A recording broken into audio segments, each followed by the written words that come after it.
Greetings, esteemed scholars and seekers of ancient lore. Welcome back to our humble gathering, where we delve into the shadowed corners of antiquity, unearthing the most harrowing and enigmatic tales that time has woven into the fabric of our past. If the mysteries of gods, monsters, and epic clashes stir your soul, I invite you to join our assembly. Engage with this discourse, and let your voice be heard among fellow enthusiasts of the old stories. Today, we shall turn our attention to the tragic and fearsome account of Medusa, a tale as old as the stones themselves, rich with beauty, betrayal, and serpentine terror. Who, then, was Medusa? In the days before she became the dread creature of myth and legend, Medusa was renowned for her unparalleled beauty. Unlike her immortal sisters, Stheno and Euryale, Medusa was born mortal, a detail of utmost significance, as we shall see. She was one of the three Gorgon sisters, but unlike her kin, Medusa was fated to a far different end. Her beauty did not go unnoticed, and it was Poseidon, the mighty god of the seas, who set his eyes upon her. And here, dear listeners, is where her tale takes a dark turn.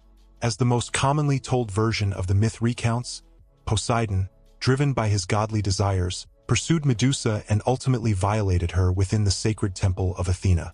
A grievous act indeed, but the tragedy deepens, for Athena, the wise and formidable goddess of wisdom and war, was incensed by the desecration of her temple.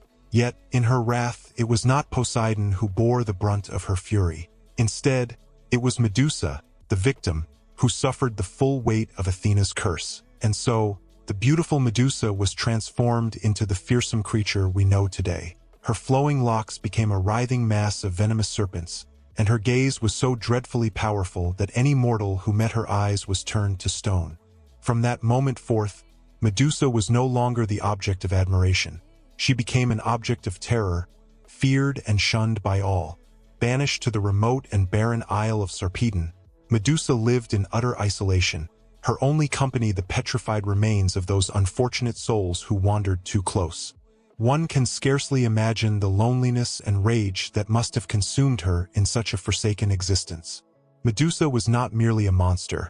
She was a tragic figure, a victim of circumstances far beyond her control. Now, let us turn to the conclusion of Medusa's tale, though it is but one chapter in the larger narrative. Enter Perseus, a hero of great renown in the annals of Greek mythology. Perseus was dispatched on a near-impossible quest by King Polydectes, who sought to rid himself of the young hero by demanding the head of Medusa. Polydectes did not anticipate that Perseus would receive aid from the gods themselves. Armed with a gleaming shield gifted by Athena, winged sandals from Hermes, and a sword forged by Hephaestus, Perseus set forth on his perilous journey. But how does one slay a creature whose very gaze spells doom? It was here that the wisdom of Athena shone through. Perseus used the reflective surface of his shield to guide his approach, averting his eyes from Medusa's deadly stare. With a swift and decisive stroke, he severed her head from her body. Yet even in death, Medusa's tale did not end. From the blood that spilled from her neck, two remarkable beings emerged: Pegasus, the winged horse of legend, and Chrysaor, a giant who bore a golden sword. Thus, Medusa's legacy continued, even after her demise. Perseus took Medusa's head, still imbued with its petrifying power, and wielded it in his subsequent exploits. In time, he bestowed this grim trophy upon Athena, who placed it upon her shield, the Aegis, as a symbol of protection and divine power. But let us ponder Medusa's story in a broader context. Here was a woman who, through no fault of her own, was cursed and transformed into a monster. Her tale has been passed down through the ages, often cast as a warning or as a symbol of fear. Yet, perhaps there is another lesson to be gleaned, a reflection on the capriciousness of divine power and the injustices that even the gods could not or would not remedy.